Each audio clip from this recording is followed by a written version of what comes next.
il fallait rester avec lui. Quatrième étape pour la préparation du massacre, le suivi et la mise à exécution des ordres par le massacre.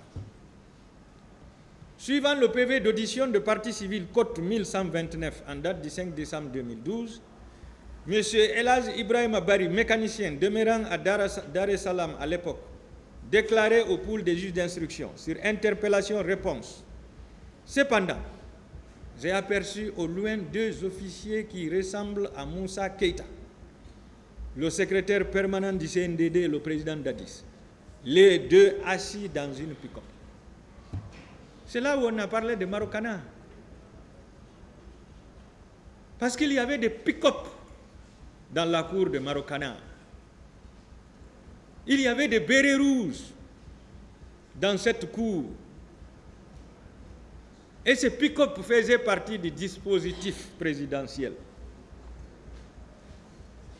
À l'audience du 9 octobre 2023, M. Mouktar Ba, correspondant de RFI, déclarait devant ce tribunal: dans la soirée du 28 septembre 2009, une journaliste de la radio Liberté FM m'a informé qu'il y a eu une réunion au camp Alpha Yaya Diallo au cours de laquelle il a été ordonné par le président Moussa Dadis de rechercher Amadou Diallo et moi-même parce que nous sommes censés avoir filmé tout ce qui s'est passé au stade.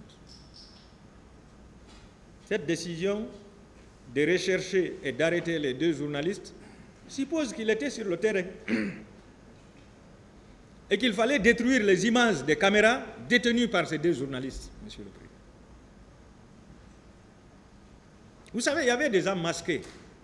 Donc, ils pouvaient être parmi les masqués ce jour. Parce que le matin, ils voulaient coûte que coûte se rendre au stade en disant « moi-même, je vais aller les sensibiliser ».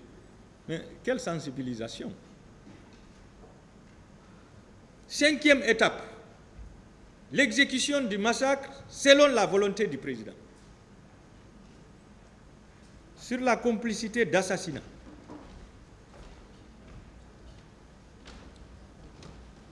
Je prends le PV d'audition de partie civile Côte 1060 en date du 11 septembre 2012 de Mme Mariama Baïlo Diallo, marchande, domiciliée au quartier Dixine École Rail à l'époque, qui déclarait au pool des juges d'instruction: le 28 septembre 2009, étant à côté des leaders politiques, un militaire m'a ordonné de descendre. Une fois en face de lui, il m'a poignardé avec la baïonnette de son fusil pour me percer au ventre. Par la suite, un autre m'a tapé sur l'épaule, ce qui paralysa complètement ma main droite. Ensuite, j'ai reçu une balle dans ma cuisse gauche. Étant dans l'impossibilité de quitter les lieux, j'étais obligé de rester avec les cadavres qui étaient autour de moi. C'est sur les lieux que ma copine a trouvé la mort par suite des fusillades. C'est dans ces circonstances que le vieux Thierno Tidiane de Dionfo a été gravement blessé. Là où ils sont, ils peuvent se rappeler. En plus de ces vieux, il y a un autre qui est mort à côté de moi, du nom de Mahmoudou. Personnellement, je suis resté avec les cadavres à l'enceinte du stade jusqu'à 19h30, heure à laquelle la Croix-Rouge est venue ramasser les cadavres. C'est lorsque le médecin a compté 47 cadavres. J'ai levé la tête pour lui dire qu'il y a 46 parce que moi, je ne suis pas morte. Donc le médecin compte 47, elle lève la tête, elle dit non, il y a 46. Il n'y a pas 47. C'est ainsi que le médecin m'a conseillé de rester parmi ces cadavres. Et par la suite, ils sont venus nous ramasser tous pour l'hôpital. Et c'est à l'hôpital que j'ai été retiré parmi ces cadavres pour mon hospitalisation. Donc, les 46 cadavres que j'ai parlé, ils viennent de la déclaration de cette dame, Monsieur le Président. Plus loin encore, elle déclare que c'est Dadis qui est responsable de ces crimes. Parce qu'un militaire m'a répondu pourquoi il me frappait, en disant que c'est Dadis qui les a dit, qui leur a dit de nous tuer tous. C'est-à-dire, ceux-là que vous avez envoyés au stade, ils étaient tellement sûrs d'eux à tel point qu'ils ont même raconté le secret. Ils ont même livré le secret à leurs victimes. Ils n'ont pas pu cacher. Mais c'est le péché qui les a pris. C'est le péché, Monsieur le Président. Complicité d'assassinat, destruction d'organes humains et dissimulation de corps. Suivant PV d'audition de partie civile, code 1055 en date du 10 septembre 2012. M. Mamadou Saliou Diallo, marchand domicilié au quartier Koloma à l'époque, déclarait devant le pool des juges d'instruction: je porte plainte pour coups et blessures volontaires et pillage.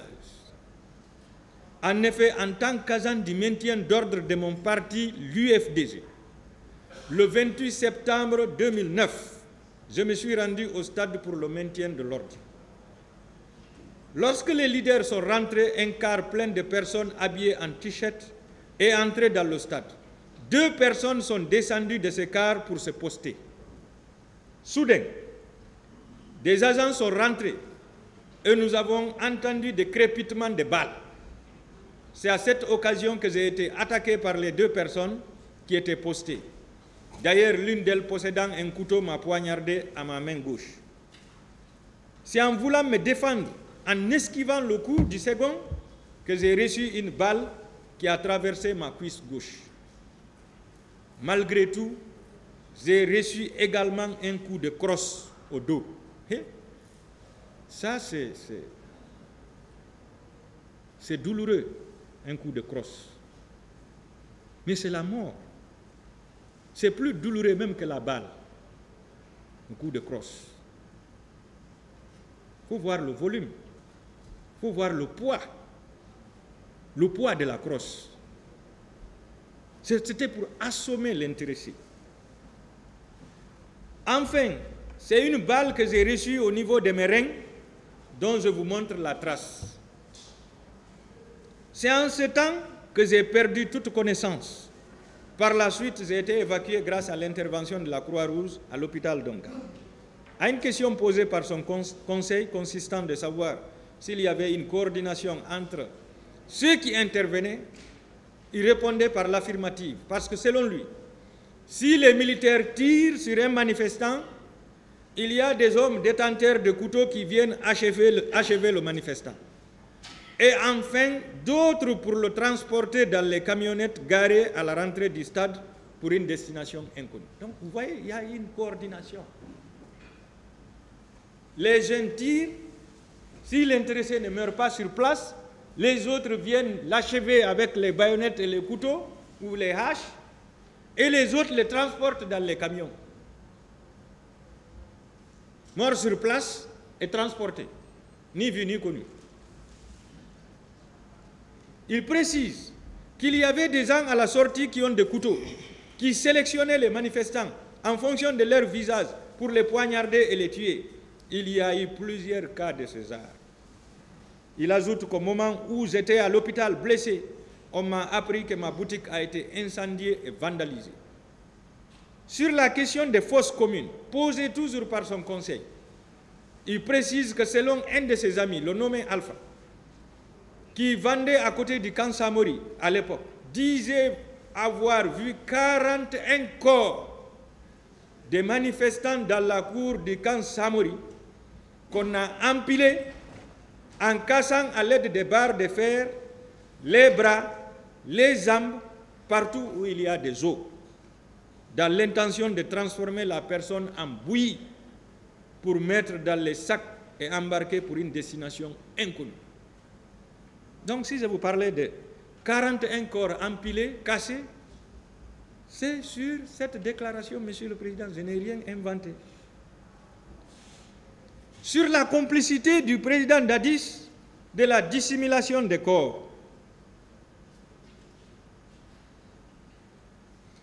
M. Mamadou Bari déclarait devant le pool des juges d'instruction, suivant PV d'audition de partie civile, code 1185, en date du 13 février 2013. Le 28 septembre, après la rentrée des leaders politiques, au moment où ceux-ci devraient s'adresser aux militants, nous avons entendu des coups de feu. Au moment des tirs, les gens tombaient de tous les côtés. Pour sauver ma vie, j'ai fait semblant d'être mort. Et je me suis couché au milieu des cadavres. Même si c'est moi, c'est ce que j'allais faire. Je n'allais même pas tenter de sortir, j'allais me coucher sous les cadavres. J'ai pu voir ce qui s'est passé autour de moi. Et je voyais des militaires, gendarmes et policiers en train de tirer sur les manifestants. Concernant toujours les corps, le rapport a établi qu'il y a eu 156 personnes qui ont trouvé la mort après avoir entendu 687 personnes lors de l'enquête. 40 qui ont été vues mortes au stade, dont les corps n'ont pas été retrouvés jusqu'ici. 49 autres vus au stade, dont le sort reste incertain, jusqu'ici inconnu. Elle confirme également que 109 femmes ont été violées et d'agressions ont été agressées sexuellement aussi. Donc, en tant que président, par rapport à ces victimes de viol, qu'est-ce que M. Abdoulaye Cherif Diaby a eu à vous dire par rapport à ce cas? Par rapport à cette question,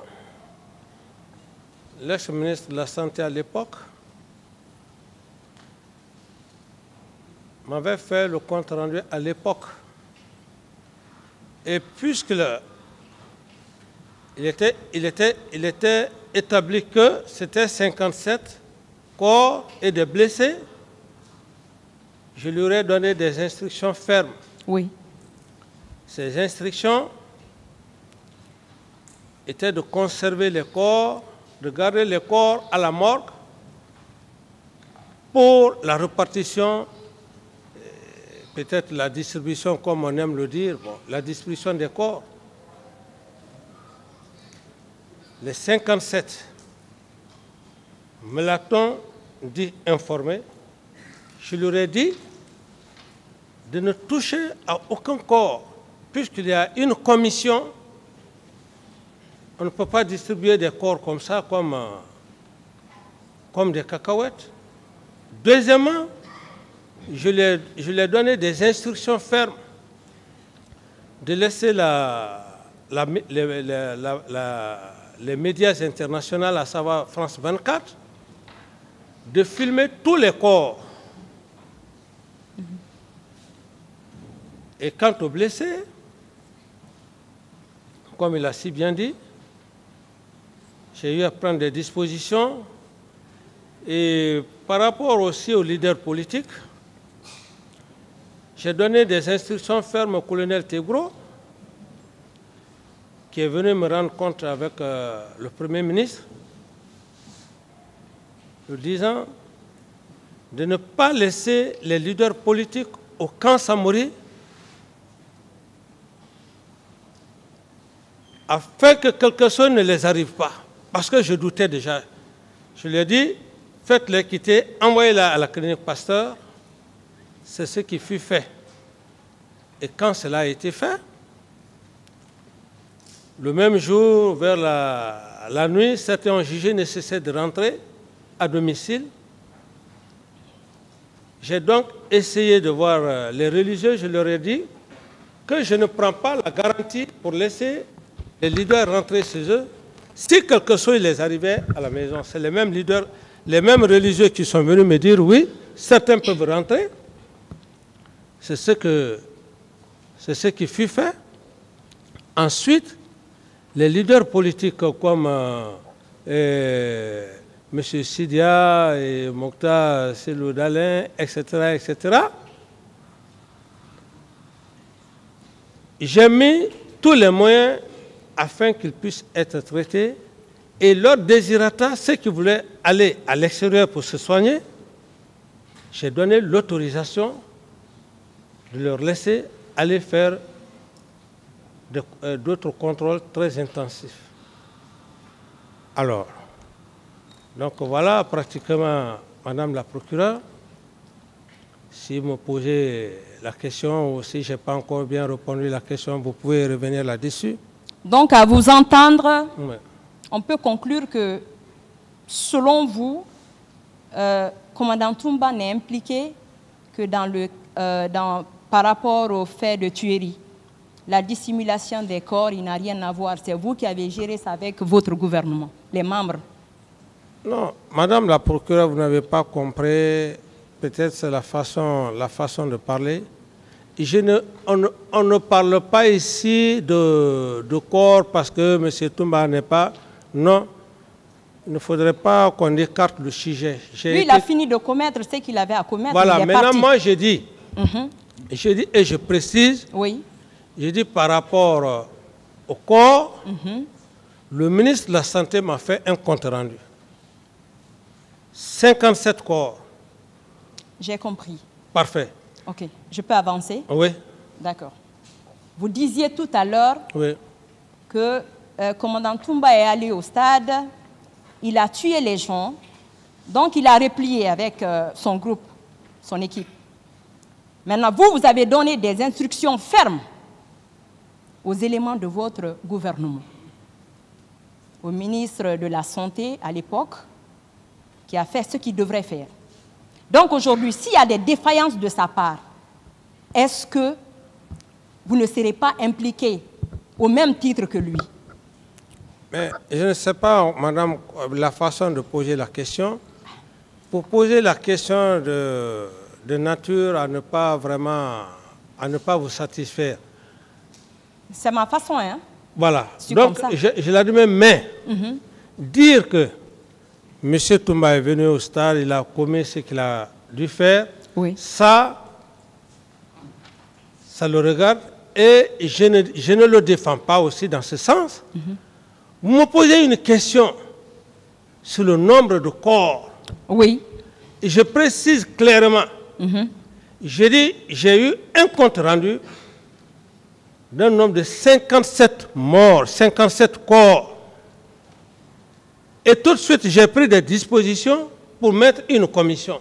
Alors, si maintenant, il y a eu d'autres corps aux 600, mais M. Camara n'était pas au stade, M. Camara n'était pas à la mort.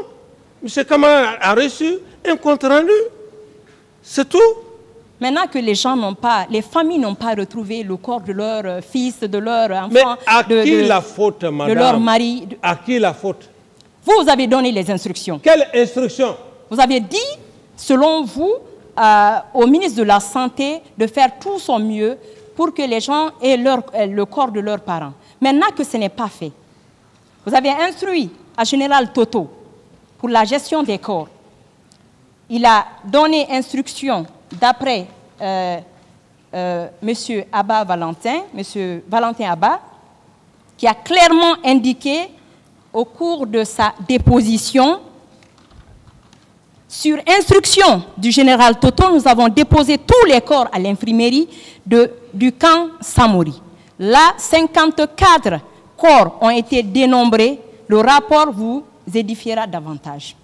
Selon vous, par rapport à la gestion de ces corps, est-ce qu'un camp militaire est un lieu approprié pour garder les corps?